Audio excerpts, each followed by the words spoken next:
What is up, everyone? It's David. Welcome back to Gem and MTG, where we talk about usually graded Magic the Gathering cards, but we have a very important topic to discuss today, and I want to give my opinion on the matter, and that is, of course, the Magic the Gathering 30th edition that was just announced. I want to give you all my opinion on it, what I think it means for the future, how I think it's going to impact the graded market and just the Magic the Gathering market in general. Before we get into that, if you enjoy content like this and you appreciate the perspective that I'm about to share with you, I would appreciate your subscription. So hit that subscribe button.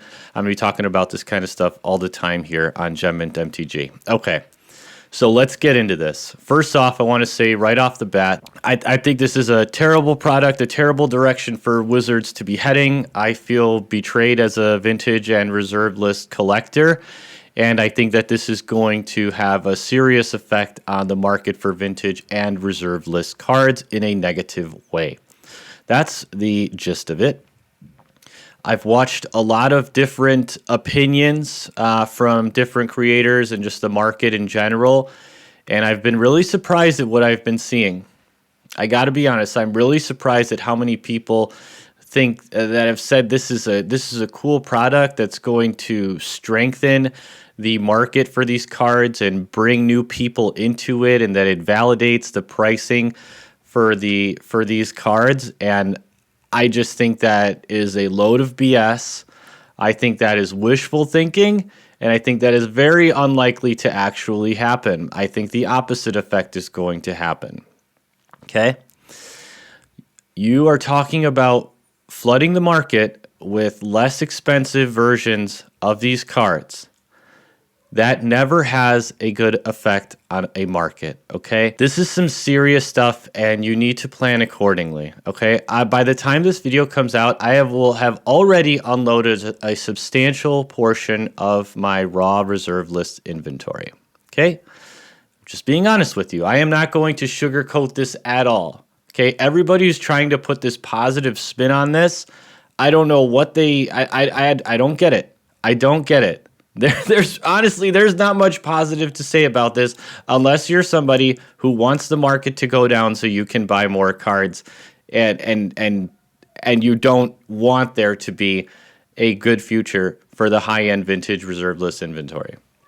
Okay, one of the things that's why am I saying this? Okay, first off, the vast majority of particularly revised dual lands are being purchased by EDH players. And just like every other product that Wizards has done in the last 3 to 5 years, this is geared toward EDH players. That's why there's twice as many duels on the sheet, okay? That's why. So that they can sell as many of these copies to EDH players as they possibly can without explicitly saying that that's what they're doing. Okay, and this idea that the fact that they don't have the same back somehow is going to soften the blow on the market. Like, what are you smoking? That's not that. I do not believe that for 1 second. And anybody who's saying that, I think, is misled themselves, misleading you, or just doesn't understand basic business finance, business economics. Okay? These copies that are going to come to the market are going to compete directly with all of the existing inventory, particularly for cards like Revised Dual Lands, Wheel of Fortune, Time Twister. Anybody who thinks the fact that these are a non-tournament legal card, it doesn't matter, okay? The tournament scene of Magic, Vintage, and Legacy is dead. There is none. There's no huge paper Vintage Legacy format that is going to prop these prices up, okay? It's EDH. It has been EDH. It's going to be EDH. Wizards knows that, okay? And I'm telling you, as a person who plays EDH, who was literally out last night playing EDH with my friends, okay, the idea that these players are also vintage collectors who want the authentic, real deal, it's not true. Okay. And I think that there's a lot of content creators who don't get out there and play enough and interact with the market and just like see, how people, view Magic. Okay. The vast majority of these Commander players, especially newer Commander players and things like that, they don't care about the authentic version. Okay. Nobody's saving up to buy an unlimited or a beta dual land. Okay. They want the cheapest legal version that they can possibly play. Okay. That is the fact of the matter. And the idea that you're going to flood the market with less expensive copies of these cards and it's not going to have an effect on the pricing of them, like what? No, that's not how it works. Okay, that is like coping, that is wishful thinking, that is not reality. All right? If you have a substantial position and revised dual lands, I would be very concerned if I were you. I've already unloaded mine. Like I said, you can call me a negative Nancy, call me a Timmy, whatever you want. I'm just being honest with you, okay? My job in the real world, what I do for a living, is I track and analyze financial data for a business, particularly with inventory and profitability on that inventory, okay? That's what I do. And the idea that that the market is going to have a substantial number of copies of these cards at a lower price point, and that is not going to have an effect on the existing market, it just doesn't make sense, okay? And I'm telling you this, I have nothing to gain from this. Remember, I'm not trying to sell you anything. I don't have a Patreon, none of that stuff, okay? I'm giving you my honest opinion as someone who has quite a bit of experience doing this kind of stuff, okay? And I would be very careful if I were you about investing or holding on to a lot of these key cards, okay? Now, once again, the fact that these are not tournament legal is irrelevant. It doesn't matter for the vast majority of people who are going to be purchasing these cards. Those formats are dead. The vast majority of tournament Magic is standard, it's modern, it's MTGO, and it's arena. All four of those ways of playing competitive Magic are not impacted at all by these cards. Okay? Not at all. They're either not legal or it doesn't matter. Like you can't play these cards in modern. You can't play them in standard, and arena and MTGO are online. Okay, that is the tournament scene of Magic. Are those four formats? Okay, so the fact that these are not tournament legal doesn't matter. The vast majority of Magic the Gathering players do not play competitive Magic. They play kitchen table. They play EDH. They play with their friends. Okay. Which is where these cards are going to be used, okay?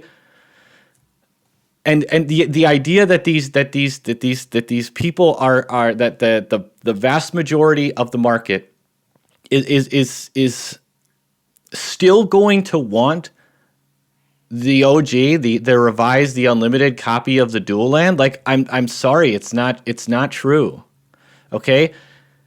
If you are one of the hundreds of thousands of people who watch some of the biggest Magic the Gathering content creators on YouTube, Tolarian Community College, Command Zone, MTG Goldfish, okay? These are casual and EDH players. And if these people go onto TCG Player, Card Kingdom, or whatever, and they see a revised Savannah for $400, a collector's edition Savannah for $300, and a 30th anniversary edition that looks pretty much the same for $100, I guarantee you, 9 out of 10 of those people are going to go for the 30th anniversary reprint, okay? Because they can buy 4 times as many, okay? It's just, that is my opinion. I believe that to be true, and I think that the effect of that, when let's go on the lower end. 50% of the market is going to make that financial decision for themselves.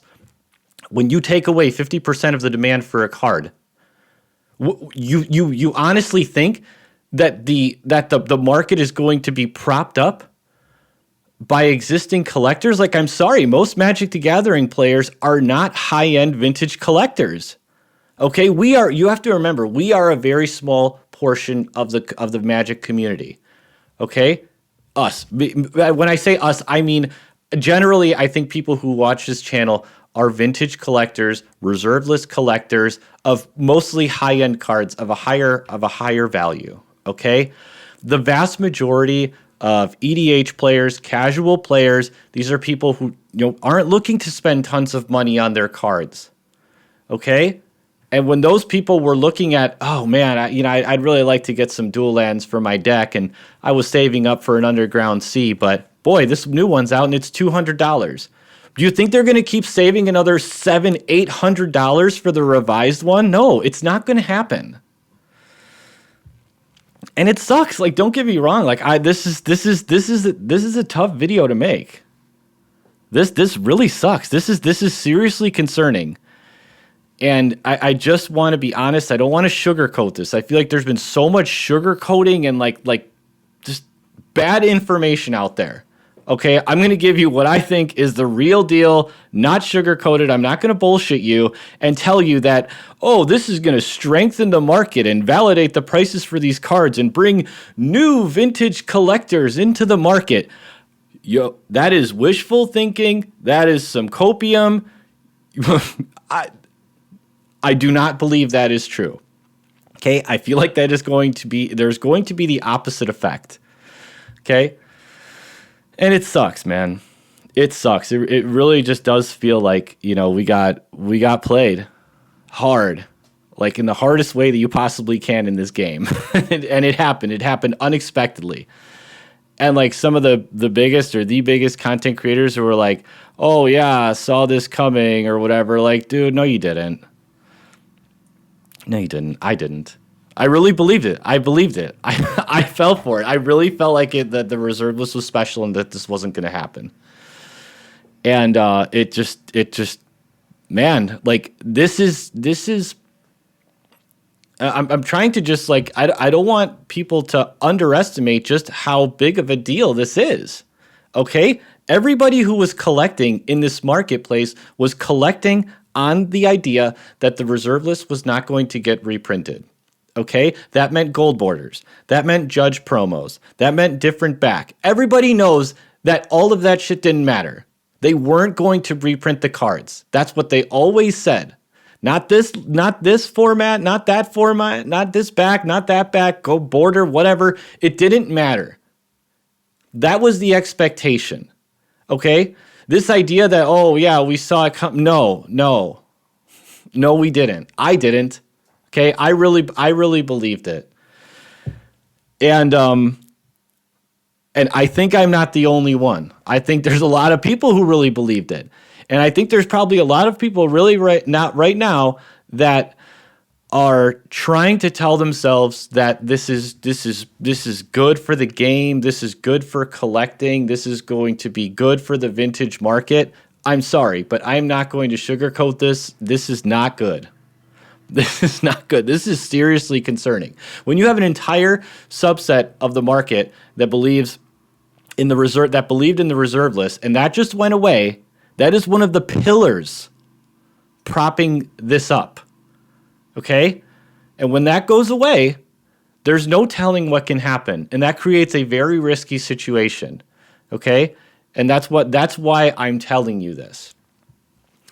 Okay? Another thing that I've seen going around is, why do these packs cost $250? Oh, who is this product for? Oh, well, let's not buy it. Oh, let's send Wizards a message. Once again, wishful thinking, wishful thinking. These are going to sell out. All of these content creators who are saying, oh, who is this? Who are these cards for? They're for your audience. That's who's going to buy them. People there is no shortage of people who want to spend a lot of money on Magic the Gathering cards, okay? Flashy cards that come in special packages that they can do videos of and other stuff. Like, there is no shortage of that. And there's no shortage of people who want to pick up cheap singles after those packs are opened, okay? And the reason they cost $250 for a pack at $1,000 for a box is because they want to extract every single penny of equity out of these cards as they possibly can without completely crashing the market so they can do it again. That's why. Okay, they are going to when they print these cards, they know that it's going to decrease the value of the existing market. It's a strategic decision to price these cards so high because what they want to do is they want to come in between 0 and the value of the existing card. Okay, like I said, for a revised Savannah, if a revised Savannah costs $400 and a collector's edition costs $300, they want this one to come out and cost substantially less than both of those cards. That's why the packs cost $250. Okay? Because that's what they are targeting. They want these to cost $100, $200, something like that. Half as much. And when somebody looks, and like I said, when the vast majority of people who are playing in these casual formats are online looking at cards and they see a dual land that they can put in their deck and play with their friends and have a Wizards printed copy of that costs half as much, that's what most of these people are going to choose. Okay, that's why they cost $250 a pack, because they know that people are going to buy them, they know it's going to sell out, and they know that it's going to decrease the value of the existing cards, but it's not going to completely destroy them, because they have to be very careful about this. Okay, the reason they're not $10 a pack and they printed 1 million of them is because they would crash the market completely and all collecting would go away. Okay, but what they want to do is not completely freak out the market. Leave a little bit, leave equity in the cards, okay? Bring the value of those cards down so that they have the equity left over to do it again. And they don't completely shake the foundation of the market. But what I'm telling you is that shaking of the foundation, the breaking of that pillar has already occurred. Okay, that pillar has been broken, okay? And I want to get back to, looking at this from a financial business decision perspective, okay? One of the most toxic things for a business is slow-moving and obsolete inventory, okay? If you are a business that carries inventory, which every vintage reserve list collector is, that's how you need to look at yourself, okay? If you are just one of these, I don't care what the cards are cost, I'm never going to sell anything, and I'm going to be buried in a casket with my whole collection, and I just want hundreds of copies of cards and no intention of selling them, then whatever, then you're right. It doesn't matter. But if you're someone who wants to be smart about where they're putting their money, when you are invested in slow-moving and obsolete inventory, it is very toxic for a business because you're taking money that you could have invested in profitable inventory and you're putting it into inventory that isn't moving or that is moving at a value that is slower than you targeted or lower than what you paid for it, okay? That's how businesses go out of business, okay? And the idea that I'm going to sit here and tell you that after learning about this, that I am going to advocate for you to put more of your money into inventory that is likely to decrease in value is terrible advice. That is very bad advice. Okay? And anybody who's telling you that you should keep buying vintage reserve list cards at these prices, particularly for stuff like Dual Lands, Wheel of Fortune, stuff like that, be very careful. Be very careful of the kind of decisions that you're making right now. I feel like it is very bad advice to do that. I feel like the prudent thing to do is the opposite of that. Okay? Limit your exposure to these cards. If you have a substantial amount of money in revised Dual Lands, or you're holding on to 20 copies of Wheel of Fortune or something like that, honestly, I'm going to tell you, you got to move that stuff. You got to move that stuff, because what you don't want to do is look at the value of, any revised dual land. What you've seen over the last few years is that card increasing in value, right? And it's plateaued. These cards have plateaued, and they've been flat. They've been flat for months or longer.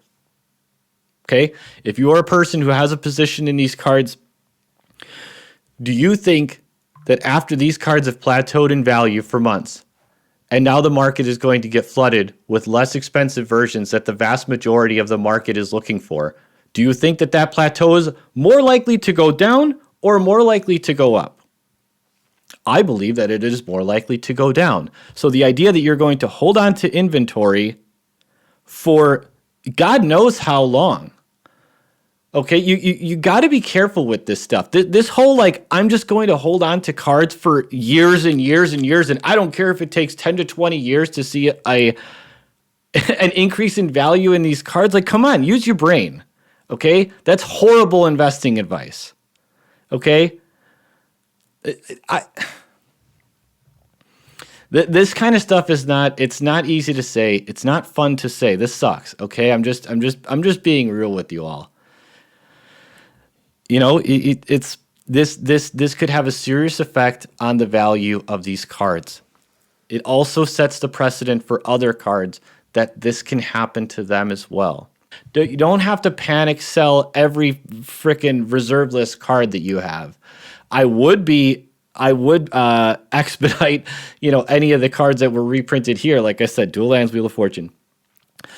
But, if we see something like this happen again, not that long from now, I don't want to see people lose 20, 30, 40, 50% of the value of their collection because they held on to cards knowing that this was happening. Okay? That's my honest opinion.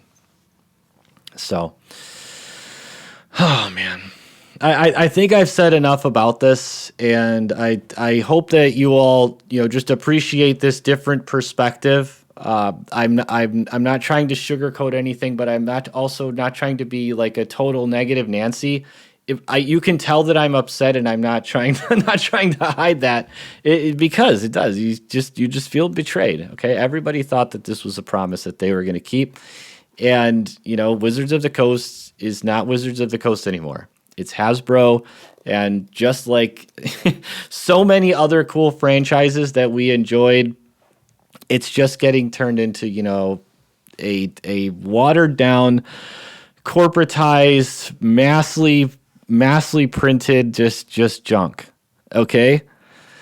And this idea that Magic is completely immune from any market downturn or substantial decrease in market value for vintage cards, like, I wish that were true, okay? But you have to look at, like, what is the, look at stuff like sports cards, Pokemon cards, like, there have a lot of markets that everybody thought were a great idea to speculate in, and then over the years, things change, and that changes the market, and it has a seriously negative effect. Okay? And I'm just trying to be real with you all that is a possibility with Magic. Okay? And if you want to make smart financial decisions with your money, you need to put it into places that have a good long-term prospect and a very low risk. Okay? And in my opinion, vintage, raw, reserve list cards are on very shaky ground right now because the pillar of Wizards not reprinting these cards has been removed. And the idea that it's not going to affect the market, I think, is very foolish. Okay? Before I end the video, I want to talk about graded cards, right? That's what we usually talk about here on Gem Mint MTG. I don't think the effect is going to be as pronounced on graded cards. Fortunately for us, here on Gem Mint MTG and the graded community at large, we are collectors who want the real original version of the card. So I'm actually really happy that most of my collection is graded and not raw, particularly with ABU revised stuff. I think that the graded market is much, much, much less likely to be impacted by this stuff, and that is the one positive here. Okay, is that the graded market is a collector's market. You cannot play with these cards. Everybody buying a graded card is buying it because they want the original and they want it in good condition. They're not like EDH players who want a cheap copy and it's okay if it's beat up. There's nothing wrong with that. Don't get me wrong. There's nothing wrong with that. It's just a completely different mindset. Okay? And fortunately for the graded community, we are less likely to be impacted by this. But at the same time, I am a firm believer that the near mint price of the card is the starting point for how much the graded card is worth. I do believe that. There are exceptions, but I believe that to be the rule generally. And so I wouldn't be surprised if things like, revised dual lands come down in near mint value and we see the graded prices drop. Okay, I'm just being honest. But I think the vast majority of graded Magic is not as likely to be impacted by this. That's why I'm not selling my graded inventory. Okay. I do believe that the graded market is strong. So anyway, I think I've said enough on this subject. Longer video, but I wanted to get all of this out there. I had a lot of things to say about it, and I felt like it was the best thing to just give a full, unfiltered, no spin opinion on this from a completely financial perspective, and that's what I feel like I've done today. So anyway, thanks for watching. I appreciate you. If you're not already a subscriber here, hit that subscribe button. We're going to be talking about cards in the market all the time here on Gem Mint MTG. All right, till next one, everybody, have a great one.